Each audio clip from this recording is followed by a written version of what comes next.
Welcome to the Internet Chess Club.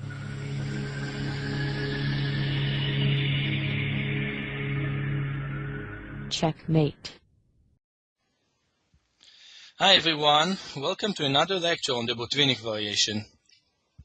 Today we will follow with the main line where we started looking last time, and here are the moves. Let's go quickly to our critical position or main position. Technically, I have to say that I actually believe that we covered an entire repertoire for white, meaning when we reach that position, I'll tell you exactly what I'm thinking and why. But I think that white can actually play this variation according to what we have seen so far. This is the position that we watched last time quite a lot, and we watched Rook b1, which I believe is probably the main move today, and if I were a white player, I would definitely play that. If I was a black player, I would really need to think as hard as I can, what am I going to play after Rook b1?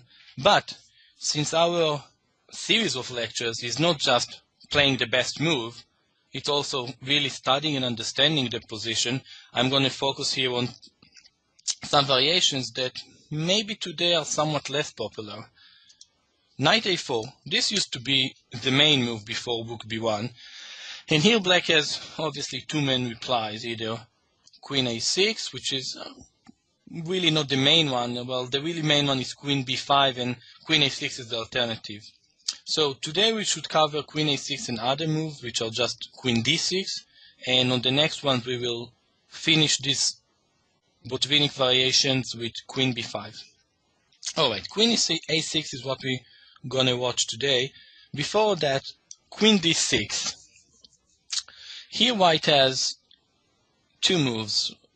D take e6 used to be the main one with a very, very complicated game, but I just think that after bishop f4, it just looks very good for white. Or, black, Queen a6 is something that needs to be explored. e6 was played in a super top game, and the result is very one-sided. Bishop e3, bishop h6, and here, very powerful Queen c1. And this just very quickly led to a big advantage for white. If take on f6, this is just bad because take on c5, knight takes c5, and white is going to win that one. So let's just follow the game on move 19.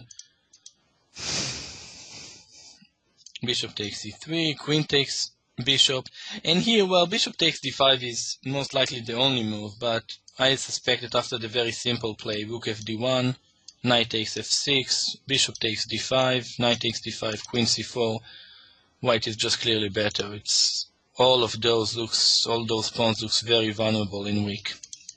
But said all that, most likely this was the best continuation, or at least way better than the game. In the game, bishop a6 was played, a3, a very usual and standard idea to try and open the files, as we've seen many times. King b8, h4, strong move, and just preparing the winning idea, take. And, well, knight take, if queen take, white is just winning after take, c3, take, bishop takes, and just simply that, or maybe king take. And this is pretty much over. But knight takes c5 is not any better.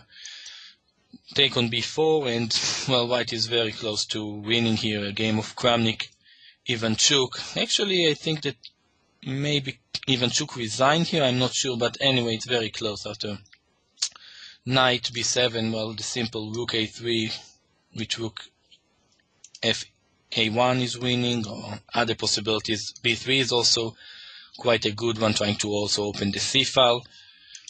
So I just think that this is very convincing after queen d6, and it's up to black to find something to do against bishop f4. That's why I didn't bother showing all the d take